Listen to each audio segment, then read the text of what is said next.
Today what we're working on is a concept called simplifying radicals. Simplifying radicals. Just to give context, a radical, that's the symbol radical as the square root. And when we have a bunch of stuff inside, how do we simplify it? What are we going to do? So for example, when we get down there, what is the square root of 50? How do we simplify it? So we'll talk about that in a little bit. And the first thing we did was find the first 15 perfect squares, because that'll speed up the process.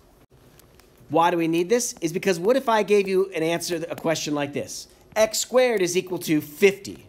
And you say, oh, I need to get x by itself. So how do I undo a square?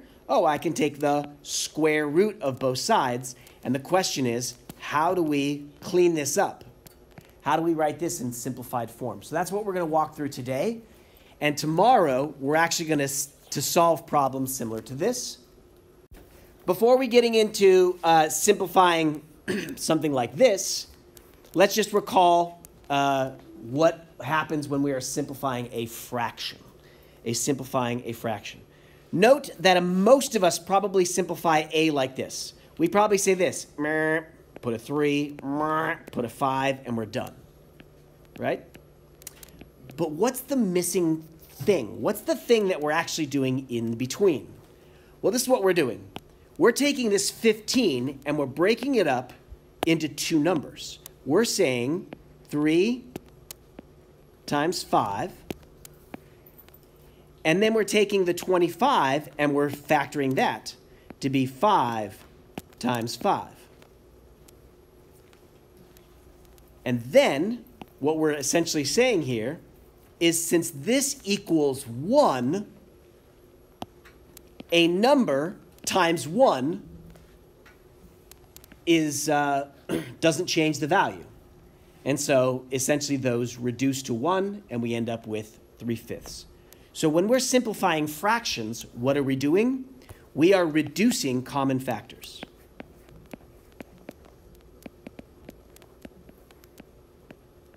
Reducing common factors. When reducing this, some people like to write it like this, where we divide by 12, divide by 12. That's another way to do shorthand. There's nothing wrong with that. So in the end, we get 2 over 4. Oh, but it turns out we can reduce again. By 2. Divide by 2, divide by 2, and here we get 1/2. So in the end, had we just divided by 24 in the numerator and denominator, we would have gotten that answer. And it doesn't matter how many steps it takes for you to do, as long as you get them all done. So we reduce not just a common factor, but all the common factors get reduced. In this problem, we do the same thing, but with our a's as well. So if you need to see things split up a little bit, it might be helpful. But I don't want to spend too much time on this anyways. So this divides by 6 to get a 2.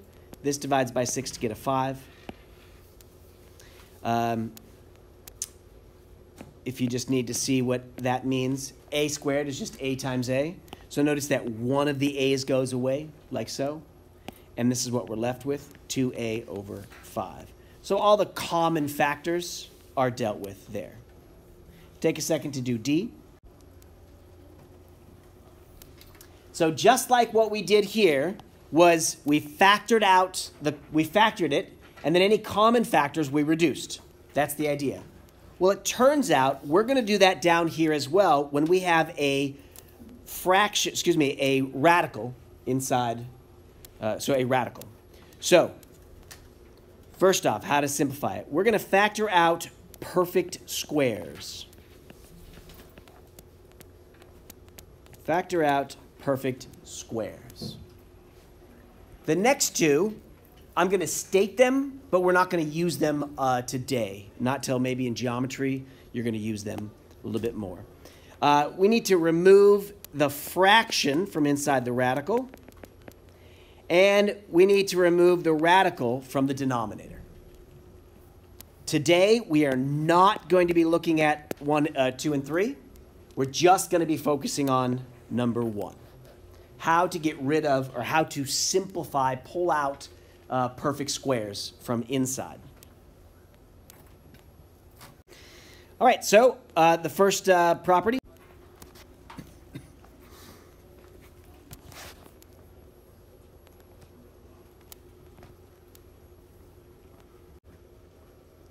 to clarify here, this is called simplified radical form. We might be tempted to be doing this. If I said, oh, what is the square root of 50? Many of us will say, well, let's just plug that into our calculator to see what we get.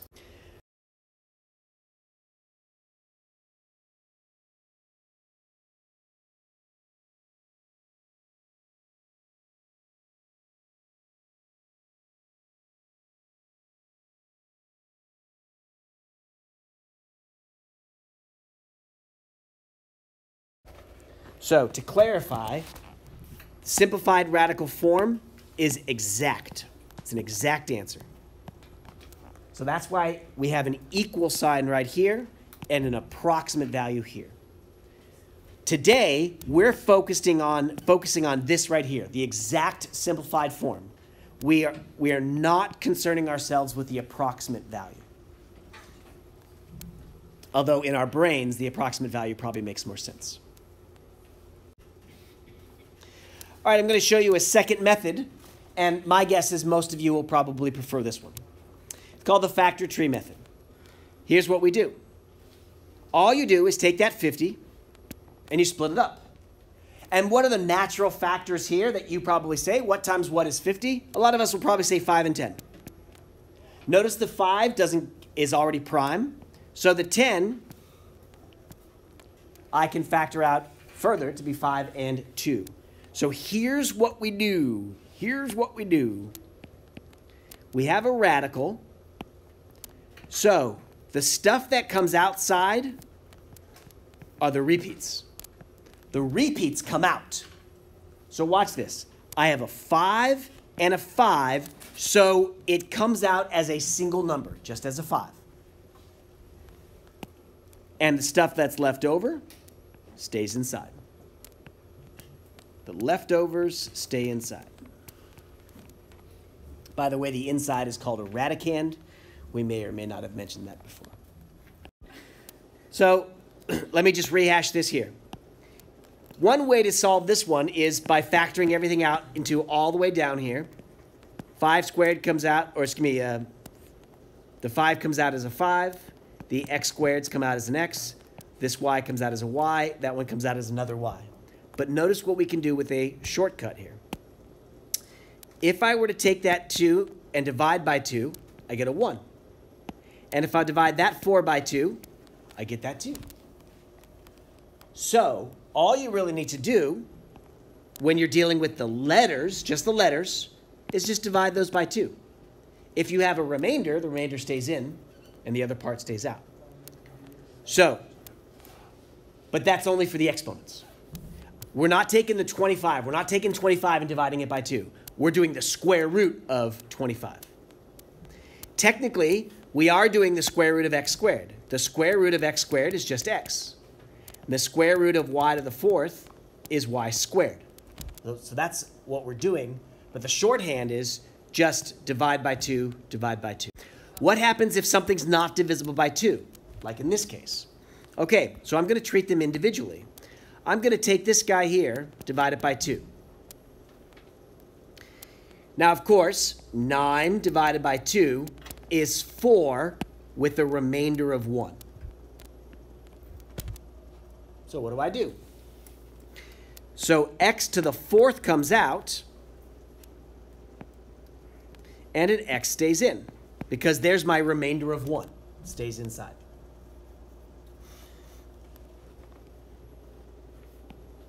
Now, what do I do about the 63? Well, the square root of 63, I'll split that up. 9 and 7, 3 and 3. So notice that a 3 comes out, a 7 stays in. And don't forget I have a 2 out in the front still, right there. So now I'm just going to clean it up and see what we get. 6x to the 4th times radical 7x.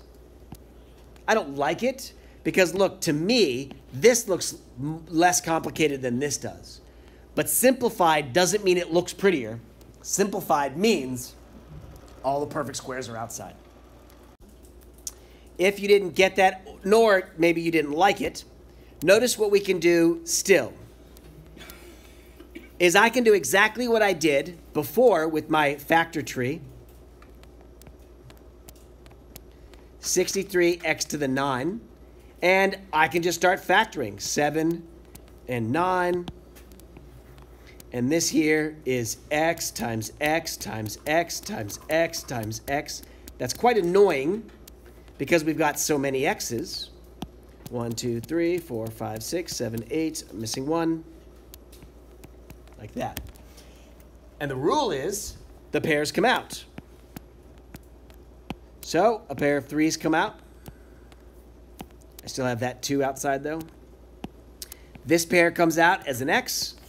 This pair comes out as another x. This pair comes out as another x. And this pair comes out as another x. And this x is left inside with that 7. So if you prefer this method, which as you can see is a little bit more tedious, just dividing by 2 and keeping the remainder, inside might be a little bit faster.